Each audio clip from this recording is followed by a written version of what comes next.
안녕하세요. 어쩌다 보니 결혼하자마자 얼마 지나지 않아 시어머니를 모시고 살게 되었어요. 원래 저희 시어머니는 아버님 돌아가시고 나서 쭉 혼자 살고 계셨어요. 3명의 자식들이 십시일반 보내고 있던 용돈으로 생활비를 하고 계셨죠. 결혼 전에는 시어머니도 혼자 사는 게 더 편하니까 괜히 모신다니 어쩐다니 그러지 말고 같이 살자고도 안 할 테니 합가 걱정도 하지 말라는 말을 하셨는데 저희 결혼한 지 2년 만에 시어머니가 혼자서 지낼 수 없는 상황이 오게 되었어요. 어머님이 뇌졸중으로 쓰러지셨거든요. 원래도 고지혈증이 있어서 특히 더 조심하고 있었는데 갑작스레 찾아온 사고였어요. 다행이라고 해야 할지 어머님이 그때 마침 혼자 계셨던 게 아니고 친구분하고 같이 계셨던지라 최악의 상황은 면할 수 있었는데 결국 후유증이 찾아와서 간병인이 필요해진 상황이 되었던 거예요. 사실 시어머니 생활비라고 해서 3명의 자식들이 돈을 엄청 넉넉하게 드리는 것도 아니었어요. 벌이가 거기서 거기다 보니 셋이 모아 돈 100만 원 만드는 것도 고작이었죠. 그런데 이제 간병인 비용까지 추가적으로 부담하게 생겼으니 돈 내는 게 아까웠던 건지 힘들었던 건지 둘째 신우가 나는 이제 더는 못 낸다 하고 나온 거예요. 둘째 신우네가 장사를 하고 있었는데 경기가 계속 풀리지가 않아서 안 그래도 그것 때문에 고생 중이었거든요. 그 상황은 이해가 가지만 제일 중요한 순간에 저렇게 나오니 적잖이 당황스러웠습니다. 그래도 시어머니가 연금 나오는 것도 조금이나마 있었고 그동안 용돈 100만 원 받으면 10만 원씩이라도 따로 모아두신 게 있어서 그걸로 모자란 비용을 충당하고 있었는데 난데없이 큰 신우까지 둘째도 안 내는데 나는 왜 이걸 내고 있어야 되냐며 배째라고 돈을 안 보내기 시작한 게 발단이 되었던 거예요. 나중에 알고 보니 큰 신우랑 둘째 신우가 너는 왜 안 보내냐 하고 그걸 가지고 둘이 기싸움을 하다못해 실제로 다투기까지 했는가 봐요. 결국엔 남편이 나서서 신우들을 중재해주긴 했는데 결과적으로는 둘이서만 화해하고 큰 신우도 돈을 안 보내는 쪽으로 이야기가 끝난 게 문제였어요. 돈을 안 주지는 않을 건데 둘째네가 다시 그 돈을 낼 때까진 자기도 돈 한 푼 낼 생각 없다고. 자기도 남편하고 자기네 시댁에 얼마나 눈치가 보이는 줄 아느냐 하면서 결국 모든 책임을 저희 집에 돌려버린 거예요. 아들이 부모 모시는 게 당연한 거 아니냐는 논리였죠. 결국 남편 혼자 버는 걸로 시어머니 생활비에 간병비까지 될 수가 없었으니 시어머니를 저희 집에 모시게 되었던 겁니다. 어머님 댁 전세금 빼와서 그걸로 우리 집 생활비도 보태고 간병인을 쓰면 되는 거 아니지 않냐는 취지였지요. 코로나만 끝나면 둘째 누나네 가게가 살아나는 건 시간 문제가 아니겠냐고. 둘째 누나네 형편만 풀리면 큰 누나도 다시 돈을 보내주기로 했으니 그때부터는 어머니 돈으로 간병인만 쓰면 되는 거라나요. 뭐 저보고 회사까지 그만둬가며 시어머니를 봉양하라는 것도 아니고 그렇다고 몸까지 안 좋은 시어머니를 돈 얼마 아깝다고 내칠 수도 없는 노릇 아니겠나요. 게다가 제 위로 오빠가 있는데 저희 오빠가 저희 친정 부모님을 모시고 살고 있거든요. 저희랑은 경우가 조금 다르긴 하지만 그래도 저희 새언니도 군말 없이 살고 있는데 저희 오빠는 해도 되는데 나는 안 된다고 내로남불하는 건 조금 아닌 것 같았죠. 그래서 결국 결혼한 지 2년 만에 시어머니를 저희 집에 모시게 되었어요. 말씀드렸다시피 간병인을 집으로 불렀다 보니 시어머니를 모시고 사는 게 그렇게 힘든 일은 아니었어요. 이렇게 신세를 지는데 내가 몸이 불편해서 집안일도 못 도와준다시며 엄청 미안해하셨죠.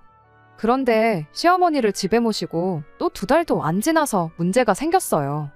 신우들이 왜 엄마 집 전세금 뺀 돈을 니네들이 다 쓰냐고 들고 일어난 거죠.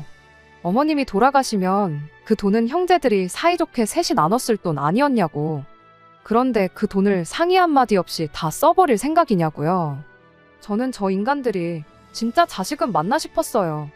그래도 생활비 내드리고 하는 걸 봤을 땐 자식돌이는 하는 인간들인 줄 알았거든요.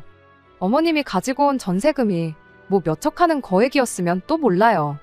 전세금 빼고 집안 집기들 다 정리하고 어머님이 따로 모아놓으신 돈이 9천만 원이 전부였거든요.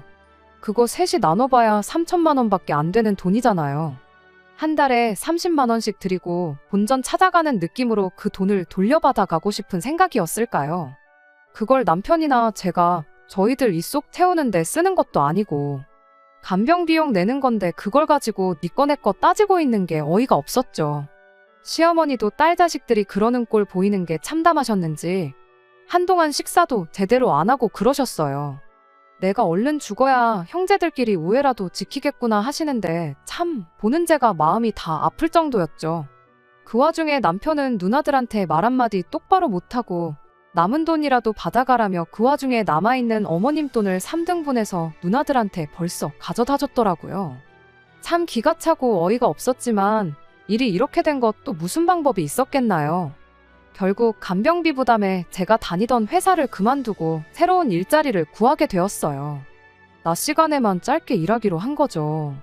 그러면 낮 동안만 짧게 사람 쓰고 제가 퇴근하고부터 저녁까진 제가 대신 시어머니를 간병할 수 있었으니까요. 어차피 아이가 생긴다면 저는 직장을 그만두고 전업주부를 할 계획이었다 보니 이 결정에 불만이 있거나 한 건 아니었습니다. 남편도 시어머니도 늘 저한테 하루는 고맙다, 하루는 미안하다 번갈아 가면서 말해주기도 했지만 말씀드렸다시피 누구한테 인정받자고 시어머니를 모시는 게 아니었으니까요. 그렇게 시어머니 모시고 살기를 어느덧 3년이라는 시간이 훌쩍 지나가 버렸네요. 말씀드린 대로 저희 오빠네가 친정부모님을 모시고 살고 있었는데 거기에는 이유가 따로 있었어요. 친정부모님 집이 2층 집이에요. 사실 모시고 산다기보단 저희 오빠네가 저희 부모님 집에 새들어 산다는 느낌이 더 강했죠. 겸사겸사 조카도 봐주시고 그러기로 했던 거였는데 지난 여름에 비가 엄청 많이 왔잖아요. 그때 물이 넘쳐서 집을 고쳐야 하는 지경에 이르르게 되었던 거죠. 일단 오빠네는 새언니네 친정집에 신세를 지기로 했는데 당장 저희 부모님은 하루라도 빨리 집을 고쳐야겠다고 근처에 방 하나 구해가지고 지내시기로 했어요. 청소에 공사까지 대충 3주 정도 예상한다고 하더라고요. 오빠네가 도와주면 참 좋긴 하겠지만 오빠는 출근해야 하고 새언니는 아이를 봐야 했다 보니 친정부모님이 엄청 고생하시게 생겼던 거였죠. 그 이야기를 들으니 자식된 입장에서 그게 참 마음에 걸리더라고요. 제가 뭐 공사를 돕거나 그럴 수는 없지만 청소하는 거 정도는 도울 수 있는 거 아니겠어요. 그래서 남편을 밖으로 불러내서 3주만 친정에 다녀오면 안 되냐고 물어봤죠. 그런데 남편은 고민하는 척도 안 하고 대번에 안 된다고 거절을 해왔습니다. 그럴싸한 이유라도 있었다면 제가 말을 않겠어요. 안 되고 하는 이유가 시어머니 간병은 그럼 누가 하냐는 이유였거든요. 제가 뭐 친정 가서 평생 살겠다는 것도 아니고 고작 3주인데 심지어 일하는 데서도 부모님이 고생하시는데 당연히 다녀와야 하는 거 아니겠냐며 제 사정을 봐줬거든요. 그런데 가족이라는 사람이 남보다도 못한 발언을 하고 있으니 어이가 없었죠. 3주만 간병인 불러서 쓰면 되는 거 아니겠냐 했더니 제가 일까지 쉬게 되었으니 그만큼 벌이가 줄어드는 거 모르냐고. 우리 형편에 하루 종일 간병인 부르는 게 말이나 되냐며 끝까지 안 된다고 하는 겁니다. 뉴스 보니까 물 넘친 사람들 정부에서 뭐 재난지원금 같은 거 준다고 본 거 같은데 장인 장모님이 그 돈으로 사람 써서 집을 고치면 되는 거 아니겠냐고 오히려 저한테 따져 묻더라고요. 돈이 나온 건 맞긴 한데 액수가 그렇게 많은 게 아니에요. 200만 원 조금 안 되게 받으셨던 걸로 알아요. 배보다 배꼽이 더 큰 상황이니 직접 집수리하고 청소하고 하시겠다는 건데 무작정 돈으로 해결하라 하니 어이가 없었죠. 애초에 내가 멀쩡히 다니던 직장까지 그만둔 게 다 누구 때문이냐고 당신이 당신 누나들한테 어머님 간병 비용으로 쓰기로 했던 돈 3등분 해줘서 이렇게 된 거 아니냐 따졌더니 그렇게라도 해야 나중에 누나들한테 돈을 받을 수 있으니까 그렇게 한 거라고. 다 본전 생각해서 받아낼 자신이 있으니까 그렇게 한 거라는 거랍니다. 그러더니 급기야는 그럼 3주 친정 가는 거 보내줄 테니까 친정 부모님 앞으로 재난지원금 나온 걸 수고비로 받아오래요. 그럼 그 돈으로 간병인을 부르면 되겠다는 거죠. 정말이지 여지껏 시어머니를 위해 희생한 인연이 다 뭔가 싶은 생각밖에 안 들고 끓어오르는 화를 주체할 수가 없었습니다.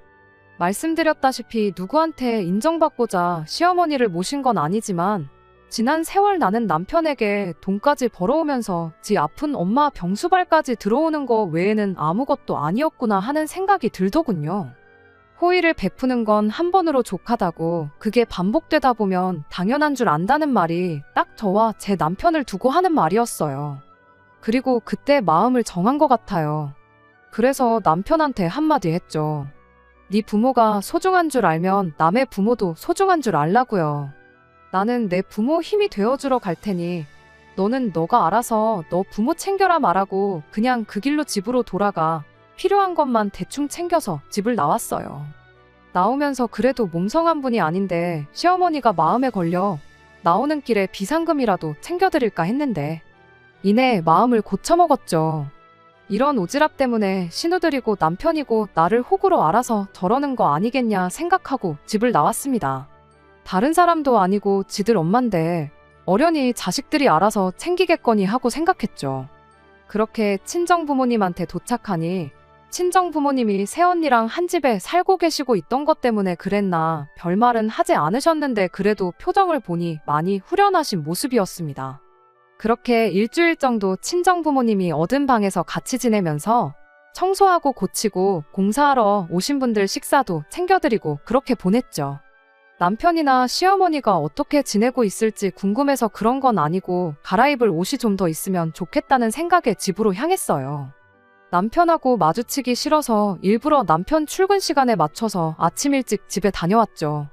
시어머니 마주치면 어떤 반응을 보이려나 어떻게 대답을 해야 하려나 그런 걱정하면서 출발했는데 걱정을 할 것도 없었습니다.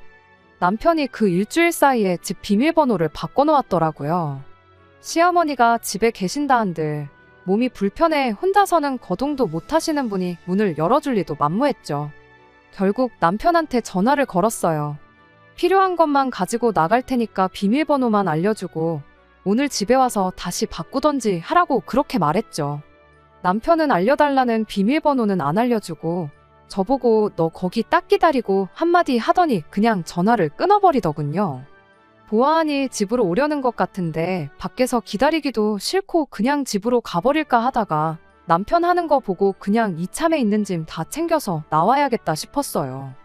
뭐 비밀번호 바꿔놓은 시점에서 이미 다 끝난 거나 마찬가지인 이야기겠지만요. 한 30분이 지나니까 남편이 진짜로 집으로 왔어요. 여길 어디라고 기어들어오냐 하면서 뭐라 떠들길래 뭐 이 집이 네 혼자 집이냐고 결혼할 때 내 돈도 들어간 집이니까 닥치고 문이나 열라고 한마디 했죠. 제 입에서 닥치라는 강한 단어가 나오니 순간 남편이 흠칫하더니 끝내 문을 열어주대요. 그렇게 집에 들어가니 시어머니가 집에 안 계시더라고요. 어머님은 어디 계시냐고 물었더니 아픈 시어머니 내치고 집 나간 주제에 그건 네가 알아서 어디다 쓰려고 그러냐고 하는데 저 인간이 지금 뭘 믿고 저렇게 큰 소리를 치고 있나 싶었죠. 그래서 알겠다고 궁금해하지도 앞으로 평생 가도 어머님 어디 계신지 물어보지 않을 테니까 당신도 절대로 내 앞에서 시어머니 이야기는 입도 뻥끗하지 말라고 했죠. 이미 시어머니 간병을 이유로 친정부모님 도와드리는 거 못하게 했을 때부터 제 마음은 떠나갈랑 말랑하는 와중인데 일주일 사이에 현관문 비밀번호를 바꿔놓질 않나. 자기가 이기적이었다, 미안했다 하고 장인 장모님 잘 도와드리고 오라고 사과를 해도 모자랄 판에 저렇게 큰 소리를 내는 이유가 뭔가 싶었죠. 일주일 만에 짐 찾으러 돌아온 제가 혹시 집에 돌아오고 싶어서 간이라도 한번 보려고 분위기 파악하러 찾아온 거라 생각했던 걸까요? 남편이 옆에서 혼자 떠들던 말던 비밀번호 알려주고 다시 바꾸면 되는 걸 뭘 아픈 엄마까지 마누라한테 떠넘기고 돈 버느라 바쁜 양반이 직접 와서 문까지 열어주냐 하고 저는 제 짐을 챙기기 시작했어요.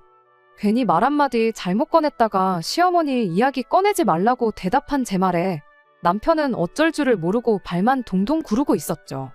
처음엔 당장 필요한 것만 챙겨올 계획으로 왔던 거다 보니 가방 하나 들고 온 게 전부라 생각보다 많은 짐을 챙길 수가 없었어요. 그런데 그날 또 대충 필요한 것만 챙겨서 가봤자 나머지 짐 챙기러 올 때 또 바뀐 비밀번호 때문에 씨름하고 있을 게 뻔한데 최대한 그날 많은 짐을 가져가야겠다는 생각밖에 없었죠. 그래서 집에 있는 상자며 두꺼운 비닐봉지며 해서 그런 거 찾아다가 억지로 짐을 더 싸고 있느라 시간이 좀 걸렸습니다. 남편은 저한테 뭐 따져 물으러 와서는 주둥아리 잘못 놀린 벌로 아무 말도 꺼내지도 못하고 옆에서 궁시렁대고만 있었고요. 그런데 벼랑간 현관문 비밀번호 눌리는 소리가 나더라고요. 그 소리에 저도 남편도 흠칫 놀랐죠. 그 시간에 저희 집에 누가 찾아올 일이 없었으니까요. 문이 벌컥 열리는 소리에 나가보니 큰 신우가 시어머니를 모시고 왔대요. 일주일 만에 바뀐 현관문 비밀번호를, 나도 모르는 내 집 현관문 비밀번호를. 시어머니 모시고 살기 시작하고부터 얼굴 한번 안 보고 지냈던 큰신우가 알고 있을 줄은 생각도 못했어서 그런가 그냥 그 사실 자체가 참 당황스러웠어요. 그런데 당황한 게 저 혼자만이 아니더라고요. 남편은 물론이고 큰신우 표정만 봐도 당혹스러움이 잔뜩 묻어 있었거든요. 남편이 입을 열기 전에 큰신우가 먼저 입을 열었습니다. 니들이 이 시간에 집에는 왜 있냐고요. 남편도 이어서 한마디 하더군요. 어머니는 왜 다시 모시고 왔냐고요. 혹시 지금 누나가 집에 온 거 어머니 집에 두고 가려고 온 거냐고 묻대요. 대충 상황을 보아하니 사이즈가 딱 나오더라고요. 남편이 제가 친정으로 떠나자마자 간병인 구하기 싫다고 그걸 큰신우네 집으로 보내버렸던 거죠. 그렇게 일주일 모시다가 더는 못하겠다 싶었던 건지 남편 출근해 있는 사이에 시어머니를 몰래 집에 다시 돌려다 놓고 도망칠 계획이었던 거 아니겠나요? 그런데 본의 아니게 남편이 저 때문에 집에 오게 되면서 그 상황을 딱 걸리게 돼버린 상황이구나 싶었습니다. 아니나 다를까 큰신우가 이미 상황을 들켜버린 마당에 변명할 필요도 없다고 생각한 건지 대번에 이제 못 해먹겠다고 너네가 모시던 거니까 엄마는 니들이 알아서 하라고 그러더군요. 그리고 말 끝나기가 무섭게 그냥 집에 가려고 현관문 쪽으로 쓱 몸을 돌리대요. 남편이 가긴 어딜 가냐고 큰신우를 붙잡았고요. 어머님 간병이야 이제 제 손을 떠난 일이라 생각했고 남매 간의 문제 또한 제가 껴들 일이 아니라 생각해서 저는 그냥 신경 안 쓰고 제 짐이나 챙기고 있었어요. 그런데 한참 둘이 티격거리는 걸 듣고 있자니 아주 가관도 그런 가관이 따로 없었습니다. 큰신우는 여태 니들이 모셨으니까 니들이 계속 모셔야 한다는 소리만 계속 하고 있었고 남편은 여태껏 3년 동안 내가 어머니를 모셨는데 몇 주 집에 모시고 있는 게 그렇게 힘든 일이냐 따지더라고요.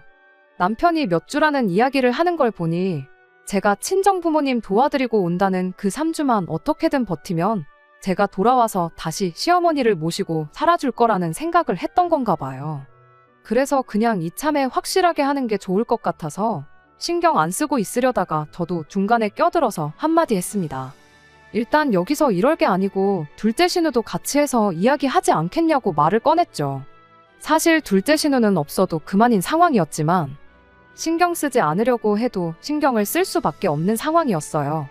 어머니를 앞에다 두고 자식 둘이서 네가 모셔라 내가 모셔라 아주 앞으로 안 보고 지낼 기세로 아웅다웅 하고 있는데 몸까지 아픈 시어머니 기분이 얼마나 참담하겠나요. 저까지 껴들면 모르긴 몰라도 아마 개싸움이 날 것 같은데 그 모습까지는 보여드리면 안 되겠다는 생각이었죠. 뇌졸중이라는 게 재발 위험도 있다는데 자식들 저러는 거 보다가 혈압 올라서 또 쓰러지시면 그것도 큰일이잖아요. 그렇게 제 제안에 따라 집에 간병하는 분 불러서 어머님 맡기고 저희는 저희끼리 해서 둘째 신우네 가게로 향했습니다. 장사가 안 된다더니 한참 점심때라 손님이 북적거려야 할 식당에는 개미새끼 한 마리도 보이지 않았습니다. 둘째 신우는 시매부랑 같이 홀에 나와 앉아서는 넋놓고 둘이 핸드폰 화면만 넘기고 있었어요. 큰 신우랑 저희 부부에서 예상도 못한 세 사람이 가게에 들어오자 둘째 신우가 적잖이 당황한 모습으로 셋이서 여긴 또 웬일이냐고 묻더라고요. 둘째 신우도 눈치가 있는데 큰 신우까지 껴있으니 일이 그래도 보통 일은 아니겠구나 싶었나 봅니다. 아무튼 그렇게 삼남매가 한데 모여서 때 아닌 가족회의를 하게 되었어요. 피는 못 속인다더니 둘째 신우도 큰 신우랑 별반 다름없는 소리를 하더군요. 여태껏 니들이 모셨으니 저희가 계속 모셔야 한다는 소리를 말이에요. 남편은 거기다 대고 큰 신우한테 했던 말을 그대로 꺼냈고요. 내가 3년을 모셨는데 그깟 3주 모시는 게 뭐가 그렇게 싫어서 그러느냐는 남편 말에 제가 남편 말 자르고 한마디 했습니다. 당신이 모시긴 뭘 모셨냐고. 모신 건 내가 3년을 모셨지 당신은 한 게 아무것도 없지 않냐고 말은 똑바로 하라고 했어요. 친정 갈 때 내가 3년 모셨으니 당신이 3주 모시라고 하지 않았냐.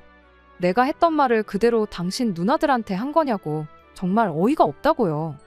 그런데 그걸 본 신우들이 말 한 번 잘했다고 올케가 다 했지. 네가 한 게 뭐 있냐며 말을 보태더라고요. 제가 남편한테 한마디 한 게 자기들 편을 들어주는 건 줄 알았는가 봐요. 그래서 오해하지 말라고 한마디 해줬죠. 남편이 한 게 없다고 해서 형님들이 어머님을 안 모셔도 된다고 하는 소리 아니라고요. 남편이 틀린 말 한 건 아니지 않냐고. 생판 남이나 마찬가지인 제가 어머님을 3년 모셨는데 고작 일주일 모시고 못하겠다고 이러는 거 솔직히 꼴불견이라고 한마디 했죠. 그랬더니 제 말에 대답은 못하고 너가 왜 남이냐고. 남편하고 결혼했으니 우리 집 사람이랍니다. 어머님 전세금 나눠 먹을 땐 지들끼리 셋이서 신나게 나눠놓고 모실 때는 가족이라고 하면 퍽이나 그 소리가 와닿겠다고. 자식이 해야 할 도리를 떠넘길 생각 말고 앞으로 어머님 어떻게 모실지나 지금 정하라고 했어요. 두 신우는 입을 모아 지금 이러는 게 그 돈. 너 빼고 우리가 노나 먹었다고 그러는 거냐며. 그럼 둘이서 1,000만 원씩 만들어 줄 테니 2,000만 원 받고 시어머니를 모시고 살라는 소리를 하더군요. 어이가 없었죠.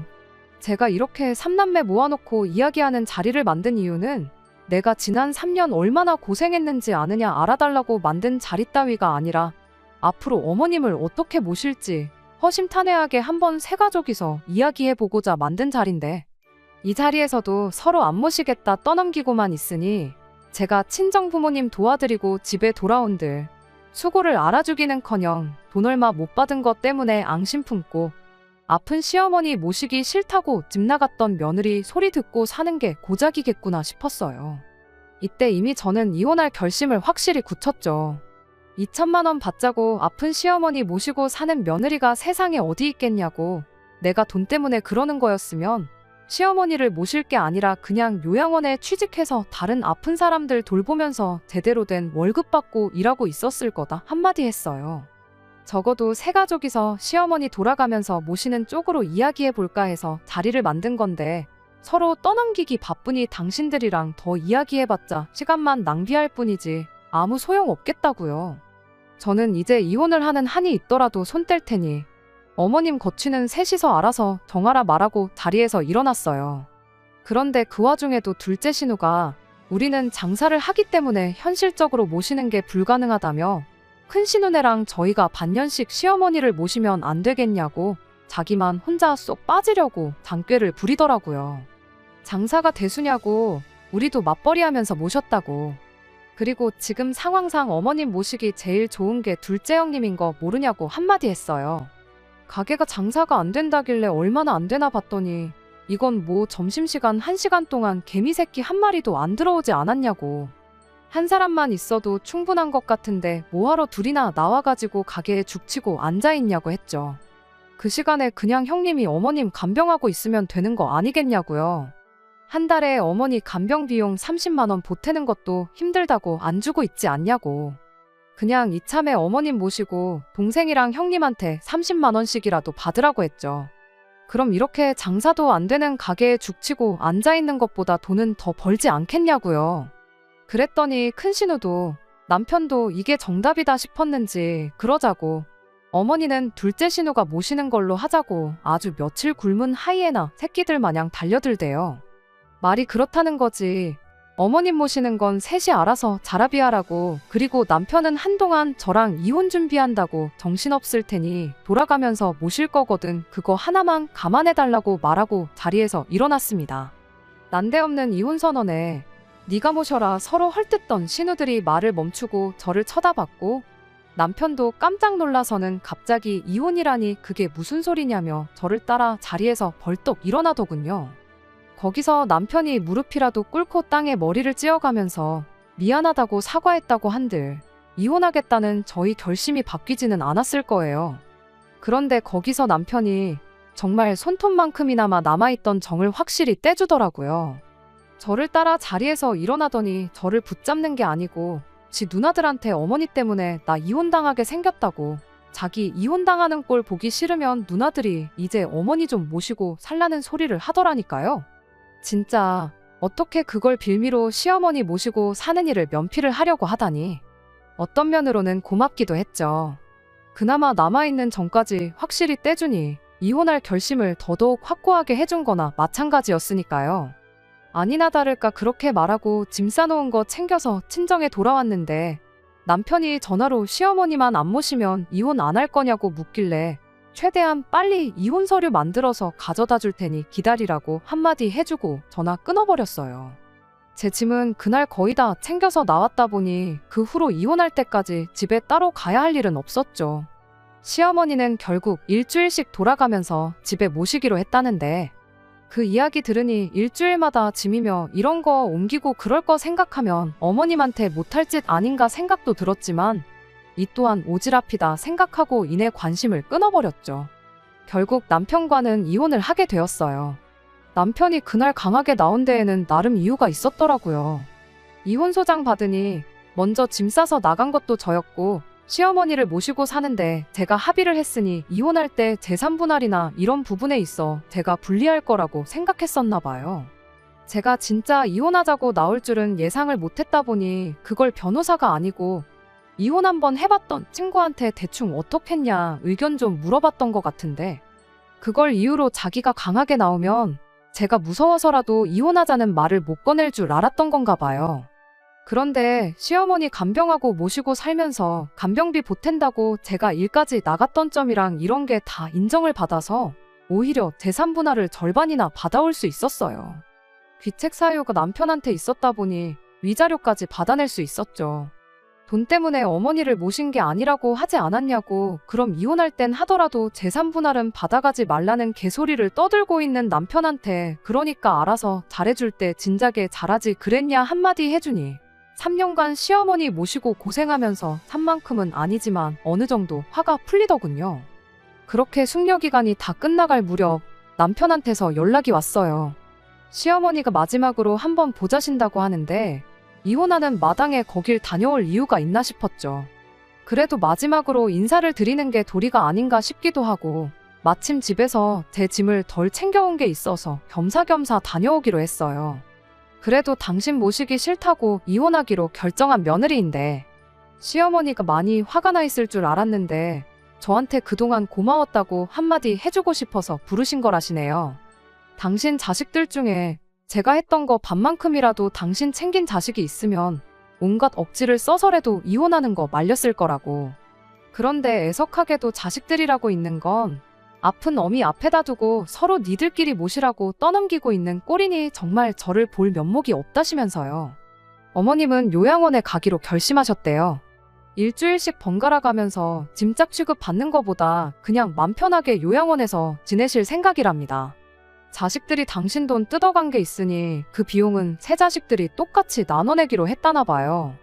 모실 사람이 없어지니 그런 부분에 있어서 합의는 빨랐나 봅니다.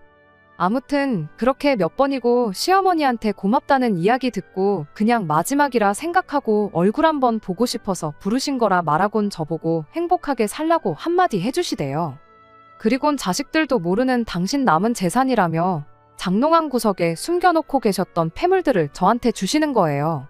지금 금시세면 못해도 2천만 원은 나올 거라며 가지고 있어봤자 자식 새끼들이 나눠 먹을 텐데 그 꼴은 못 보겠다고 저보고 가져가라시더군요.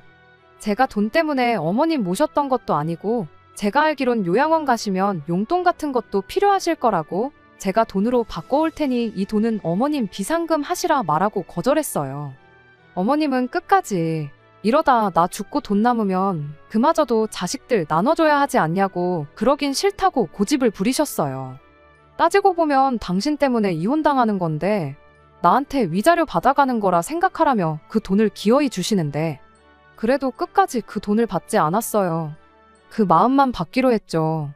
말 그대로 시어머니 환심 사서 돈 얼마 받자고 모셨던 것도 아니었고 이혼을 하기로 한 만큼 확실하게 모든 걸 끊어내는 게 맞다고 생각했거든요. 그 돈 받으면 괜히 마음만 무거워져서 찾아가게 되고 그럴까 봐서요. 결국 어머님은 그런 제 마음을 이해해 주셨고 그렇게 완전히 남편과 관련된 모든 것들을 털어놓을 수 있었습니다. 이 이혼이 시어머니 모시자고 했을 때 모시기로 했던 제 잘못이라고 하실 분들이 더 많을 거라 생각해요. 하지만 그때 시어머니를 안 모시겠다고 했다 한들 그 입만 살아서 나불대는 효자들 억지에 결국 이혼하게 되었을 거 아니겠나 싶습니다.